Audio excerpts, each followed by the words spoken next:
Hi everybody, welcome back to Transformation Tuesday. This is yours truly, Cecille, with Get Mental Podcast and Get Mental Group. Thank you for being here. I've been thinking about talking about this subject for a while, but I really wanted to pause and be thoughtful about it because I don't want to rub people the wrong way. Hi Melissa, thanks for being here. And I don't want it to come across as if I'm, promoting one party over another. And that's really not my intention. As a therapist, it's been really, and as a human being, it's been really hard for me to witness the kind of banter and kind of dysfunctional communication that's happening between the left and the right, between our political parties, and how that's trickling down into us as individuals and how we're relating to each other on the streets. So there's a huge psychological process that's going on, okay? It's not just a matter of politics and values. There are a lot of psychological processes going on, and I'm gonna try my best to break that down today. And it really boils down to what therapists or mental health professionals call cognitive distortions, okay? Some of you may have heard that term before, but it's very common. We all have them, but the trick is to be able to recognize when you have them and to be able to have real tools to redirect that thought. So another way to think about cognitive distortion is faulty thinking, or more simply, thinking errors, okay? So this is when we are misinterpreting a particular person or event or situation, and we just run with our narratives without examining them or not caring to really look at the facts, okay? So there's a lot of that stuff happening. So the first one that I want to address is fear and anxiety, okay? Because there's a lot of that that I'm witnessing, and it's resulting in a lot of anger and aggression, okay? And aggression can be verbal. It doesn't have to be physical. And so the cognitive error or the cognitive distortion that's underneath a lot of this fear and anxiety gone wrong is what we call catastrophizing, okay? So if you think of the word catastrophe, right, that's, a catastrophe, a tragedy, a really awful, horrific event. Well, when in our brain, when we're catastrophizing, what it means is we are always, or more often than not, assuming the worst case scenario, okay? So you're always having a very dire, fatalistic, alarmist view of something. And it's usually not in proportion to the actual threat or fear. Sometimes there isn't even a threat and you're still catastrophizing. So for example, if you're a hypochondriac and you see a new mole, on your skin, a person who's catastrophizing will immediately assume or really start to believe that this could be cancer and this could be the cause of my death, right? So that's kind of a simple example of catastrophizing. Another one would be if someone says, maybe your partner or your boss says, hey, we need to talk, or I need to talk to you about something. A person who's filled with anxiety and tends to catastrophize will start, assuming that it's the worst of why the boss needs to talk to you, right? And we've all been there. We've all experienced a level of anxiety that leads to catastrophizing. But what I'm talking about here is a chronic pattern where it really starts to impact your judgment and the way that you're relating to other people. And I believe that psychologically, that's what's happening to us because of the current political climate. So let's try to apply it to the current political climate, So maybe if you're a liberal and you see Trump talking about something, you might say, oh my God, he's gonna, right? Like with the appointing of, say, I forgot her name, the judge, Barrett Coney, I think. So with the appointing of this woman, right, a form of catastrophizing is if you are actually saying something, or believing that if she gets voted in, Roe versus Wade is going to be completely eradicated, okay? Or that we're going to go back to prehistoric times and, you know, abortion's not going to be supported anymore. Well, you know, it's possible, but it's not probable, okay? There's a difference between possible versus probable. It's not really super rational to be thinking in such extreme terms because, you know, there's a lot of things that have gone before this woman who has had, for her to just overturn, you know, something that's been protected. So you guys have to watch out. That's a form of catastrophizing. And if you leave that unchecked, that can then start to feed in other cognitive errors, you know, other cognitive distortions, such as black and white thinking, all or nothing thinking, right? And you see this a lot with our politics of like, one party is right, one party is wrong, you know? And the reality is that's not real life. Real life is gray. It's not black and white. You know, no one is always right and no one is always wrong. I'm going to repeat that. No one is always right and no one is always wrong.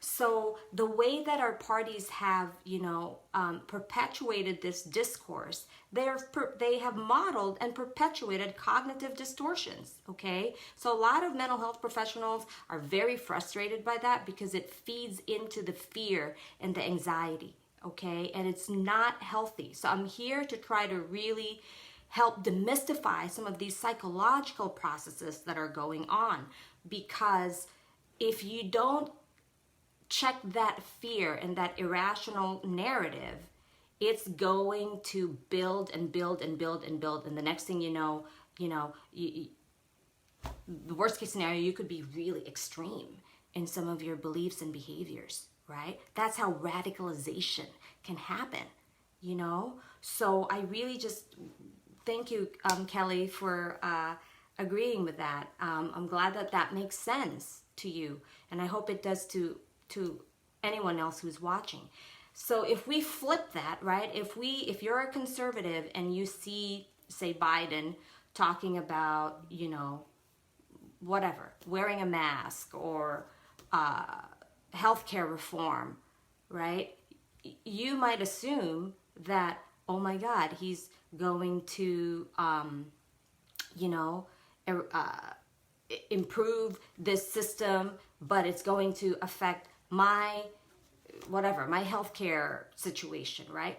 The thing is, like, I don't think both parties literally want to make the country worse off than what it is, okay? Like, just take a step back and distance yourself for a second from your political affiliation and just think about this in a more objective way, right? Do you think, like, people in office wake up with a vow to say, you know what, today I'm going to see how I can screw up America, okay? You know what, today I'm going to see how I can really, like, make this country worse than it is? No, they both have good intentions, right? Again, no one's always bad and no one's always good, right? Somewhere in between is, you know, what we're going for. We don't want to be extreme. That's the fear I'm personally having, is that there's this extreme kind of polarization that's happening, and they're largely fueled by cognitive errors, okay? These are psychological processes. I cannot stress that enough. So I talked about catastrophizing, okay? When you always think the worst, when you always have such a fatalistic, alarmist view of things. And, you know, our politicians are in to some extent feeding into that when they feed us the fear, and both parties are doing that, you know. So you really have to be critically minded, okay? The other cognitive distortion is the all or nothing, right? One party's tendency to think that their way is better than the other person's way, and that they're right and the other party's wrong. Again, once you start seeing that, that's when you want to be more critical, you know? The other thing I want to talk about is called belief superiority. That's another cognitive distortion, okay? This is where you're seeing this a lot, again, with both parties, is one party believing that their beliefs and position and opinion about something is more superior or more morally sound than the other parties, right? So that, again, is just simply not true. That's the problem that we're having these days, is that we no longer know how to disagree and not take it so personally. We no longer, which by the way is another cognitive error, is personalization, when you are making everything about you, right? So that can easily be, these are things that are traps, that mental traps that are easy for us to fall prey on if you are not having an objective eye, which brings me to the next cognitive distortion, emotional reasoning, okay? Emotional reasoning. Seriously, guys, like if I busted out the entire cognitive error list, you're gonna see how many of these cognitive distortions are present in our country and in our everyday interactions and exchange with people, especially because of the political climate. So emotional reasoning is when just because you feel it, you think it's true, right? Like just because you feel that the world is unjust, you start to just operate from that belief without really any hard data or evidence, or you disqualify the positive. That's another cognitive distortion, right? It's like a cognitive error party. I'm just making light of the situation, but honestly, like, it is very concerning to me, like I said, as a therapist and as a human. And I really want to empower you guys and equip you with real ways to approach this, to move through this chaos and conflict that we're all experiencing at the local level, right? So what did I say? Discounting the positive, a lot of that is happening, especially as it relates to maybe the current president's achievements. The left, this is how kind of neutral I really try to be. The left doesn't really want to give the right, specifically President Trump, any positive kudos. Well, you already know from that point of view that that's not objective. That's not right. That's not factual. Because again, no one is always right and no one is always wrong. And going back to the premise, unless you're truly evil, nobody wakes up and goes, I'm going to F up America today. And I'm going to do everything in my power to make sure all the people in this country are screwed. No party, no politician, I truly believe, is intending to do any of that. So we need to be careful, and we have a responsibility. It's not just up to the politicians, guys. That's another thing I want to, if I can get on my high horse here, is we can't keep waiting for them to change over there for us to have a different experience. We are equally responsible for our thoughts, our behaviors, and our choices, and how we choose to treat somebody who may not share the same opinion as us.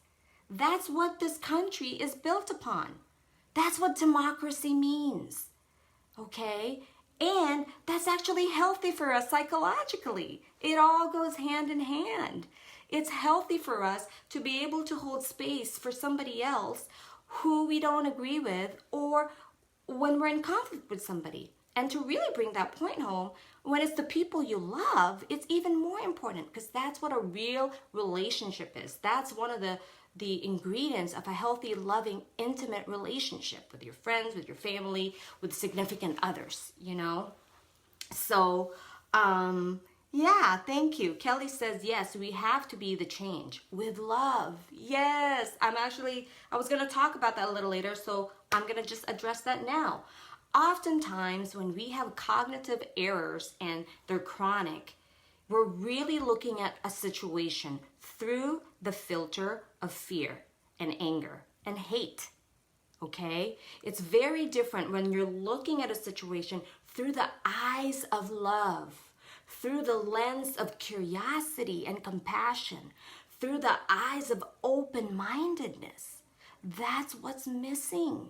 That's what's missing, guys. We need to go back to the drawing board and figure out, where did we go wrong? You know, how did this come to be? And it's not, again, it's not just the politicians. It's us engaging in this behavior and, you know, not being personally responsible for the impact we're having on another human being, right? It's not okay. It's completely dysfunctional. And again, as a therapist, really concerns me because we're perpetuating this on each other, you know, and it's traumatizing. That's the other thing. Like, as a trauma therapist, I'm like, oh Lord, we're never going to run out of a job. You know, here I am down here trying to like help people with trauma, but then all this other kind of macro trauma keeps happening, which is why we have Get Mental, because I kind of want to address it in my lifetime as best as I can on all sides. But back to the topic, okay? When we have a lot of cognitive errors, we're looking at the world through the eyes of fear, anger, hate, because that's what perpetuates cognitive errors, okay? That's what perpetuates anxiety, you know, fear. And some anxiety is healthy, okay? Don't get me wrong. If a train is about to hit you, you better get out of the way, right? Like, we need healthy doses of fear. But right now, I feel like it's a bit much, basically. We're all kind of off, you know, and what's feeding into that are these cognitive errors. So I'm going to recap. Catastrophizing, that's when you're thinking the worst. All or nothing thinking, or black and white thinking, that's when you're exactly that, always thinking one is right, one is wrong. You know, one is, if somebody did it one time, that means they must be a racist, for example, right? Like, if somebody said an insensitive comment, then that must mean that they're like that all the time. Like, usually people are not, you know, and trust me, I've been doing this work for a long time, working with real human beings. Like, I've barely met anybody who's truly pathological and sociopathic. I mean, that's like a small number of the population, okay? So we need to be careful how we characterize each other and our politicians and just one another, you know? It's very, very dangerous, the path that we're all going on. So, and I worked in jails, and even then there was hardly anybody that I met who was truly like freaking a Charles Manson, okay? So just make sure, you know, you're staying open to what is really happening. The other cognitive error is the belief superiority, right? And the emotional reasoning and the overgeneralizing. So the overgeneralizing, I don't think I really talked about that a whole lot. That's it. That is when, like I said, when one thing happens, you generalize that everything else this person is going to do or say is going to be whatever this thing is that you didn't like them doing. Okay? So we're really starting to lose our objectivity. We're really starting to lose our critical thinking. We're really starting to lose a level of compassion, you know, and we're starting to dehumanize our politicians and each other, okay? It's really, really concerning. That's why I'm going out on a limb and talking about this. And I know some people, you know, especially people in my family, are probably not going to be very happy with some of what I'm saying, but you know, I believe so much in what I'm talking about here as far as the cognitive errors that we're all exhibiting in one form or another, okay? So facts versus feelings. That's the other way you want to think about cognitive errors. If you do not have any evidence, not evidence that you think is evidence, okay, but real factual, like 100% evidence that, thank you, Kelly, that what you believe is true, then you need to reserve a space for curiosity and for someone else's point of view, you know? And a lot of times when we're not open-minded like that, when we're so critical of someone else's point of view that because they don't believe in us, it's because it threatens our sense of safety. Okay, here's the psychological process there. It threatens our sense of safety. The more something we value is up for grabs. And I feel like that's what's happening in our election right now. The more that our survival, our fight or flight, mechanism, our survival mechanism kicks in, and it wants to hold on, to this sense of safety. And we need to, and this is where therapists can also help, because some of that is rooted in, past stuff, right? We need to be able to ground ourselves and look at the facts and self-soothe and self-regulate and have our adult self doing the talking to this other person whose opinion you may not like. Okay, so I'm kind of oversimplifying this, but in therapy, that's kind of what that is what I do. I help people separate and unblend from these parts that are feeling this and feeling that. And, and when we tap into the higher self, the wise self, core energy, it never fails. There is always that place in us that has love and compassion. But it's hard to access when the fear is prominent, when you are looking at a situation or a person through the eyes of fear and cognitive errors. But once we start to kind of work on some of those parts, your true nature comes out. We all just want to be seen, heard, and feel safe at the end of the day. And that's true regardless of political party or affiliation, And so we are going to be much better off if we learn how to, disagree. And you don't have to like the person, but you sure do have to respect them, right? Like, treat somebody the way you want to be treated. Some of these values have gone out the window, okay? And again, back to the subject today, my opinion on that is because there's a lot of cognitive errors going on. We don't know what it's like to be intellectually humble anymore. We're like so defended. We feel like we have to win this argument and we have to be right. And if you find yourself doing that, just take a step back and remind yourself that that's because there's a deeper psychological process happening. Your system is feeling threatened, okay? There's something about what's happening that's creating a real sense of insecurity, and unsafeness in you, okay? And it's going to be really important to be able to evaluate the likelihood of this happening versus the likelihood of that happening, right? So for example, I got really scared a couple of days ago about all the riots, and I was worried, and I still have a sense of worry that it's going to get worse. Is that irrational? No, right? That's kind of a normal, healthy reaction, right? But I started entertaining moving out of the country, and in my opinion, that's pretty extreme, okay? So that's what I mean by watching your cognitive distortions, because when I started catastrophizing, that's when I realized, oh wow, I'm thinking pretty extreme here. I'm thinking pretty all or nothing, right? So there's ways and skills that you guys can learn and strategies to kind of support yourself. And if you need help, please consider working with a therapist who does this. And what I talked about today is called CBT, Cognitive Behavioral Therapy.